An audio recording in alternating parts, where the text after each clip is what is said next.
الحمد لله الذي على نعمائه الشاملة وآلائه الكاملة والصلاة والسلام على سيد الأنبياء والمرسلين والحمد لله رب العالمين.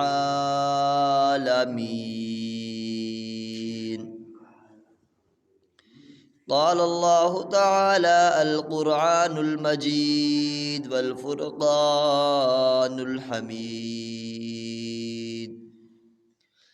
أعوذ بالله من الشيطان الرجيم. بسم الله الرحمن الرحيم. وَإِذَا تُتْلَى عَلَيْهِمْ آيَاتُنَا بَيِّنَاتٍ قَالَ الَّذِينَ لَا يَرْجُونَ لِقَاءَنَا ائْتِ بِقُرْآنٍ غَيْرِ هَذَا أَوْ بَدِّلْهُ قُلْ مَا يَكُونُ لِي أَنْ أُبَدِّلَهُ مِنْ تِلْقَاءِ نَفْسِي إِنْ أَتَّبِعُ إِلَّا مَا يُوحَى إِلَيَّ إِنِّي أَخَافُ إِنْ عَصَيْتُ رَبِّي عَذَابَ يَوْمٍ عَظِيمٍ. قُلْ لَوْ شَاءَ اللَّهُ مَا تَلَوْتُهُ عَلَيْكُمْ وَلَا أَدْرَاكُمْ بِهِ فَقَدْ لَبِثْتُ فِيكُمْ عُمُرًا مِّن قَبْلِهِ أَفَلَا تَعْقِلُونَ. فَمَنْ أَظْلَمُ مِمَّنِ افْتَرَى عَلَى اللَّهِ كَذِبًا أَوْ كَذَّبَ بِآيَاتِهِ إِنَّهُ لَا يُفْلِحُ الْمُجْرِمُونَ. صدق اللہ العظیم. وَإِذَا تُتْلَى عَلَيْهِمْ آيَاتُنَا، اور جب پڑھی جاتی ہے ان پر ہماری آیتیں یعنی قرآن مجید بینات صاف صاف. قال الذین، تو کہتے ہیں وہ لوگ، لا یرجون لقاءنا، جو نہیں امید رکھتے ہماری ملاقات کی، ائت بقرآن غیر ھذا، لے کر آؤ قرآن اس کے علاوہ، او بدلہ، یا اس کو تبدیل کر دے. قل، آپ کہہ دیں، ما یکون لی، نہیں ہے مجھے کوئی اختیار، ان ابدلہ، یہ کہ تبدیل کروں اس کو، من تلقائی نفسی، اپنی طرف سے، ان اتبع الا ما یوحى الی، نہیں پیروی کرتا میں مگر اس چیز کی جو وحی کی جاتی ہے میری طرف. انی اخاف، بے شک میں ڈرتا ہوں، ان عصیت ربی، اگر میں نے نافرمانی کی اپنے رب کی، عذاب یوم عظیم، بڑے دن کے عذاب سے.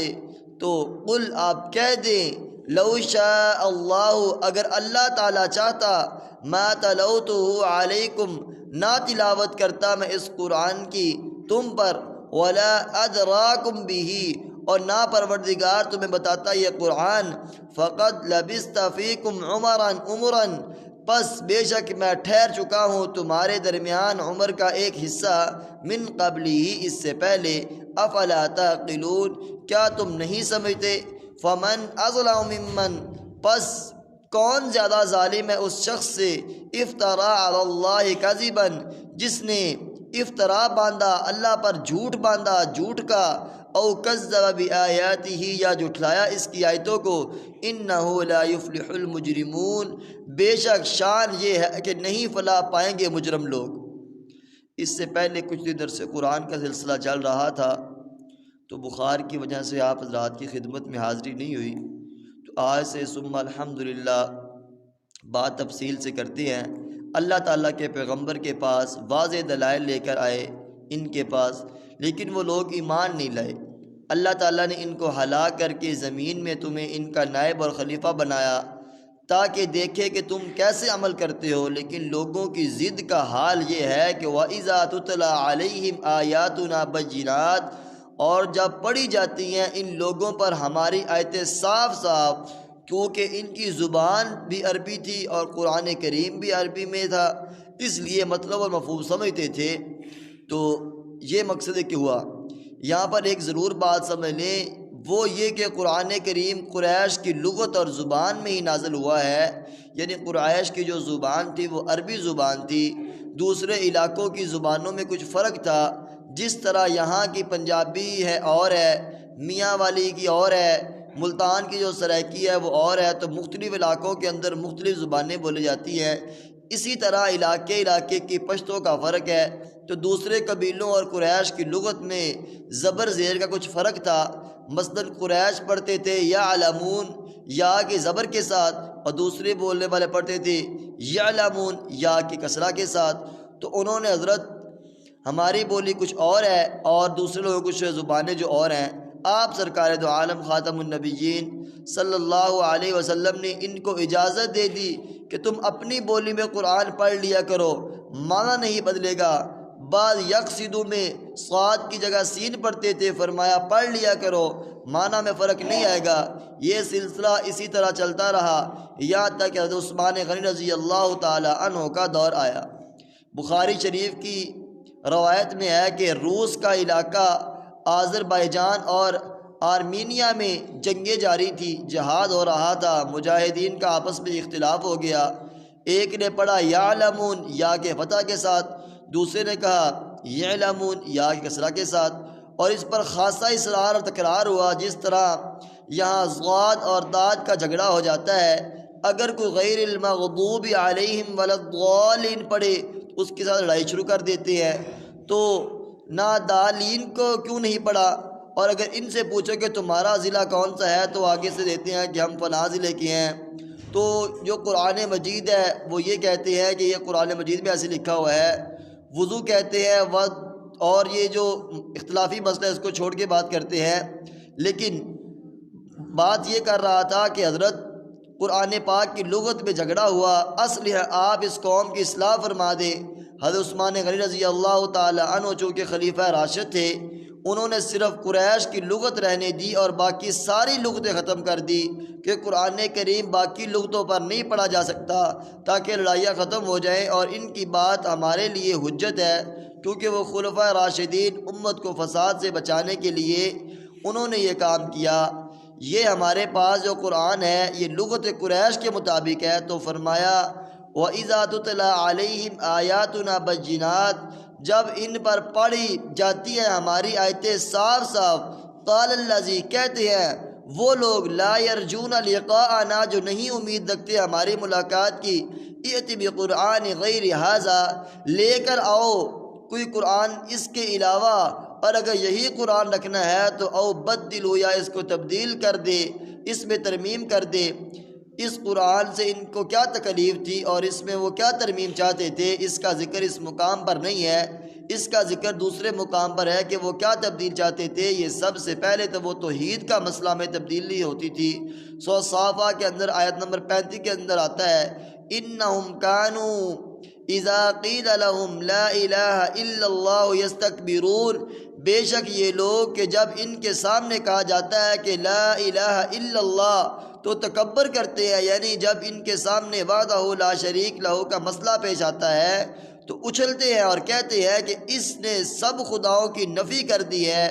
اور سورہ صاد کی آیت نمبر 5 میں ہے اجعل الآلہۃ الہا واحدا ان ھذا لشیء عجاب، کہ صرف ایک خدا ہے، صرف ایک حاجت روا ہے، صرف ایک مشکل کشا ہے، بس ایک ہی فریاد درس ہے، اسی کے سامنے اپنا سر جھکاؤ، اسی سے مدد مانگو، اسی سے اپنی اولاد کی فریاد مانگو، اسی سے ہدایت کی دعا مانگو۔ تو یہ جو ہمارے خدا ہیں یہ کدھر جائیں گے؟ 360 جو بت رکھے ہوئے ہم نے، سال کے اندر 360 دن ہوتے ہیں اور انہوں نے اپنے اندر بت خانے میں 360 بت رکھے ہوئے تھے۔ اگر ہم نے خدا کو وحدہ لا شریک مقصد ہے کہ سمجھ لیا کہ وہی ہمارا خالق و مالک ہے، تو یہ ہمارے 360 بت ہیں، ان کا کیا کریں گے؟ یاد رکھنا قریش مکہ مشرکین مکہ کے حضرت دو عالم صلی اللہ علیہ وسلم کی ذات سے کوئی اختلاف نہیں تھا، آپ تو وہ صادق اور امین مانتے تھے۔ سورۃ انعام آیت نمبر 33 میں آتا ہے فَإِنَّهُمْ لَا يُكَذِّبُونَكَ وَلَٰكِنَّ الظَّالِمِينَ بِآيَاتِ اللَّهِ يَجْحَدُونَ، پس بے شک یہ لوگ نہیں جھٹلاتے تھے آپ کو، لیکن ظالم لوگ اللہ تعالیٰ کی آیتوں کا انکار کرتے تھے۔ ابو جہل نے حضرت دو عالم صلی اللہ علیہ وسلم کے منہ پر کہا لا نکذبک ولکن نکذب بالذی جئت بہ، ہم تجھے نہیں جھٹلاتے اور لیکن ہم جھٹلاتے ہیں اس کو جو آپ لے کر آئے ہو، کس کو؟ قرآن مجید کو، جو آپ سبق پڑھاتے ہیں وہ جھوٹا ہے۔ تو وہ کہتے تھے کہ مسئلہ توحید میں ترمیم کر پھر ہم مانیں گے۔ جواب دیا قل، آپ ان کو کہہ دے ما یکون لی، نہیں ہے مجھے کوئی اختیار، ان ابدلہ من تلقاء نفسی، یہ کہ میں تبدیل کروں اس کو اپنی طرف سے۔ یہ رب تعالیٰ کا کلام ہے، اس نے نازل کیا ہے، جبرائیل علیہ السلام لے کر آئے ہیں، میں اس میں تبدیلی کا قطعاً مجاز نہیں ہوں، میں نہیں کر سکتا۔ ان اتبع الا ما یوحى الی، نہیں پیروی کرتا میں مگر اس چیز کی جو وحی کی جاتی ہے میری طرف، اللہ تعالیٰ کی طرف سے جو پیغام میری طرف آتا ہے میں اس کی پیروی کرتا ہوں، اس کے بدلے کا مجھے کوئی اختیار نہیں۔ یہ اللہ تعالیٰ کا وحی کا کلام ہے، پاک ہے، لوح محفوظ میں ہے۔ وہاں جبرائیل علیہ السلام لے کر آئے تھے اور آپ نے امت کے سامنے پیش کیا، تو الحمدللہ آج ہمارے سامنے وہی قرآن مجید موجود ہے۔ تو جیسے یہ لوگ کہتے تھے کہ قرآن مجید کی آیت کو بدل کر ہمارے سامنے لے کر آئیں، یعنی یہ قرآن مجید کی آیت کو سنتے ہی ان کے دلوں کے اندر ایسی نفرت پیدا ہوتی اور یہ اپنے کانوں کے اندر انگلیاں دے لیتے، قرآن سنتے نہ، کہ قرآن کی آواز سنیں گے تو ہمارے کلیجے پھٹ جائیں گے۔ آج ہم اپنا حال دیکھیں، جب ہمارے سامنے یہ آیت پڑھی ہے وَإِذَا تُتْلَىٰ عَلَيْهِمْ آيَاتُنَا بَيِّنَاتٍ، تو کیا ہم سورہ انفال کے اندر آتا ہے کہ مومن کی صفات بیان کی جاتی ہیں کہ جب اللہ کا ذکر ان کے سامنے کیا جاتا ہے تو ان کے دل ڈر جاتے ہیں، جب قرآن پڑھ کے سنایا جاتا ہے تو ان کا ایمان بڑھ جاتا ہے۔ تو یہ پکے مومن کی اور بہت سی صفات لکھی ہیں سورہ انفال کے اندر۔ تو آج ہم دیکھیں کہ ہمارے سامنے قرآن پڑھا جاتا ہے، یہاں تک کہ قاری مولوی بیچارہ سارا قرآن مجید پڑھ کے ان کو سنا دیتا ہے، تو ان کے دلوں کے اوپر کوئی بھی ذرہ برابر بھی اثر نہیں ہوتا۔ تو یہاں سے معلوم ہوتا ہے کہ ہمارے دلوں کے اوپر جو شیطان نے محنت کی ہے، گناہوں کا زنگ، تکبر کا زنگ، کینے بغض کا زنگ، یہ لگا ہوا ہے، اس لیے ہمیں خیر کی بات ہمارے دل کے اندر نہیں جاتی۔ تو یہ دل کی زمین ہے، یہ سخت ہو چکی ہے، جیسے دنیا کی زمین اگر سخت ہو جائے، بنجر ہو جائے، تو اس کے اندر ہل چلا کر اس کے اندر طرح طرح کی ادویات ڈال کر اس کو زرخیز کیا جاتا ہے۔ تو یہ دل کی زمین ہے، یہ بنجر ہو چکی ہے گناہوں کی وجہ سے، تکبر کی وجہ سے، کینے کی وجہ سے، بغض کی وجہ سے۔ تو ہمیں چاہیے کہ اس زمین کو زرخیز بنائیں اور اس پر فصل کاشت کریں، وہ فصل نماز کی ہو، روزے کی ہو، حج کی ہو، زکوٰۃ کی، اخلاق کی۔ تو پھر وہ انشاءاللہ تعالیٰ آپ دیکھیں کہ آپ نماز پڑھیں گے، آپ کے دل کے اندر سرور آئے گا، آپ کو سکون آئے گا۔ اللہ پاک نے فرمایا کہ جو دلوں کا سکون ہے، الا بذکر اللہ یطمئن القلوب، جو دلوں کا اطمینان ہے وہ اللہ کے ذکر کے اندر ہے۔